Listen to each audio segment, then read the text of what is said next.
తమిళనాడు రాజకీయాల్లో కీలక పరిణామం చోటు చేసుకుంది. తమిళనాడు బీజేపీ అధ్యక్ష పదవికి అన్నమలై రాజీనామా చేయగా బీజేపీ హైకమాండ్ ఆమోదం తెలిపింది. ఇక అన్నమలై రాజీనామాను ఆమోదించమని బీజేపీ జాతీయ అధ్యక్షుడు నితిన్ నబీన్ ప్రకటించారు. ఇక తమిళనాడులో కొత్త పార్టీ పెట్టాలని అన్నమలై ఆలోచిస్తున్నారు.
రైట్, ఇక ఇదే అంశానికి సంబంధించి మరింత సమాచారాన్ని మా ప్రతినిధి సురేష్ ఢిల్లీ నుంచి మనకు అందించేందుకు సిద్ధంగా ఉన్నారు.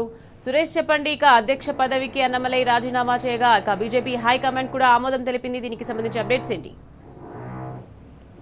ఇక ఇవాళ తమిళనాడు రాజకీయాల్లో అన్నమలై యువతలో సోషల్ మీడియాలో అలాగే గవర్నమెంట్ ఆదరణ కొత్త పార్టీ స్థాపించే దిశగా అడుగులు వేస్తున్నారు. మొత్తం ఏఐడిఎంకే, డిఎంకే, బీజేపీ మధ్య ఉన్న రాజకీయ సమీకరణలు మారే అవకాశం ఉన్న కారణంగా 2037 అసెంబ్లీ ఎన్నికల లక్ష్యంగా పెట్టుకుని ఆయన దీర్ఘకాలిక వ్యయంతో ముందుకు వెళ్తున్నట్టుగా తెలుస్తుంది. అన్నమలై తన తదుపరి కార్యాచరణపై అధికారిక ప్రకటన కొత్త పార్టీ ఏర్పాటు విషయంపై రాబోతుంది. ఎవరెవరు ఆయనతో కలుస్తారు, బీజేపీ ఓటు బ్యాంకుపై ఎంతవరకు ప్రభావితం చూపెడుతుంది, ఈ విషయాలపైన ఇంకా